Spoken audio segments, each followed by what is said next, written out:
আমার মুর্শিদাবাদ নিউজে এখন যে ভিডিওটি আপনারা দেখতে পাচ্ছেন, যে চিত্রটি দেখছেন, সেটি সুতির ব্যাংডুবি থেকে নিমতিতা রেলগেট যাওয়ার রাস্তা, অর্থাৎ সুতির ডিসি গ্রামের ছবি। বেশ কিছুদিন ধরে বৃষ্টি হয়ে আসছে, আর বৃষ্টি শুরু হতেই রাস্তার বেহাল অবস্থা। জানা যায় বেশ কিছুবার রাস্তার কাজ করা হলেও সেখানে জল নিকাশের ব্যবস্থা না থাকায় প্রতি বছর বর্ষাকালে কার্যত নদীতে পরিণত হয়।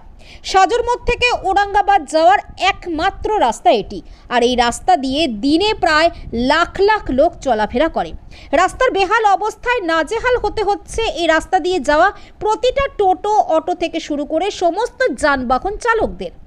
এলাকার মানুষের দাবি দ্রুত জল নিকাশি ব্যবস্থা করে রাস্তা মেরামতের। শুনুন কি বলছেন এলাকার বাসিন্দারা।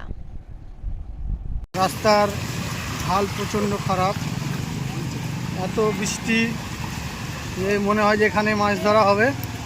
দেখুন রাস্তার পরিস্থিতি খুবই খারাপ। বর্ষা তো ভেঙে দেখুন ব্যাংডুবিতে রাস্তাটা যাতে ভালো হয় তার ব্যবস্থা পুলিশ প্রশাসন তো তারা তো দেখছি, আসছে যাচ্ছে।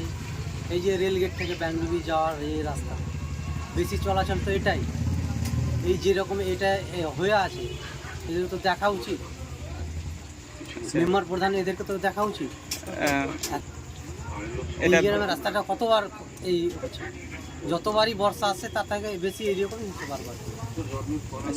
তা আপনাদের মাধ্যমে যাই হোক যাতে রাস্তাটা ঠিক হয় সেই ব্যবস্থাটা করা যায় এই এলাকার বাসী।